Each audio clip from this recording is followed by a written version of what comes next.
voire dangereuse. Selon l'état actuel des données, le passage au plus près se ferait quand? Il est envisagé pour la fin de journée ou le début de nuit de demain, donc demain jeudi.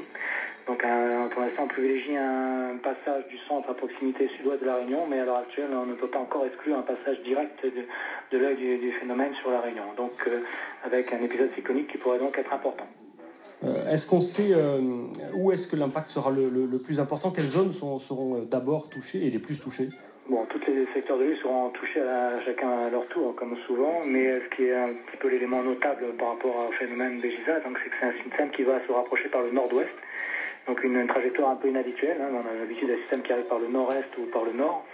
Donc là, il va arriver par le nord-ouest, et si la prévision de trajectoire actuelle se vérifie, c'est-à-dire un centre qui passe à proximité sud-ouest de la Réunion, ça voudrait dire qu'un secteur qui habituellement n'est pas le plus exposé, donc toute la façade sud-ouest, donc de Saint-Gilles jusqu'à Saint-Pierre, qui n'est pas directement la plus concernée habituellement, ce serait elle qui serait concernée à terme, donc en fin de journée et en début de nuit de jeudi, par les conditions les plus extrêmes associées au cœur du phénomène. Vous dites les conditions les plus extrêmes, est-ce qu'on a une idée de l'intensité, notamment de la vitesse des vents? Alors tout dépendra de la trajectoire finale, parce qu'évidemment à quelques dizaines de kilomètres près, ça peut changer beaucoup de choses. Comme vous savez, les vents les plus violents sont concentrés vraiment dans le mur de l'œil, donc ça peut se jouer à 3 fois rien, quelques kilomètres des fois.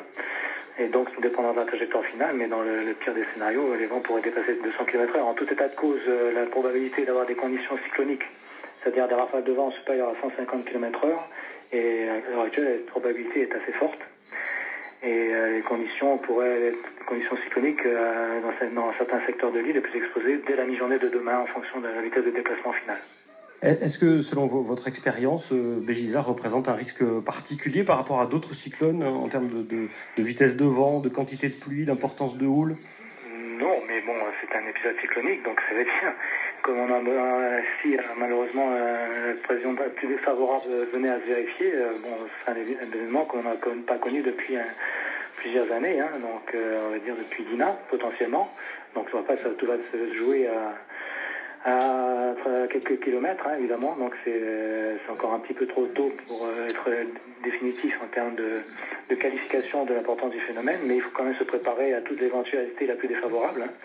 Et donc les 24 heures qui nous restent à partir de maintenant sont faites pour ça, donc il faut vraiment se préparer à la plus mauvaise des éventualités. Merci beaucoup Philippe Caroff, prévisionniste à Météo France, d'avoir été avec nous pour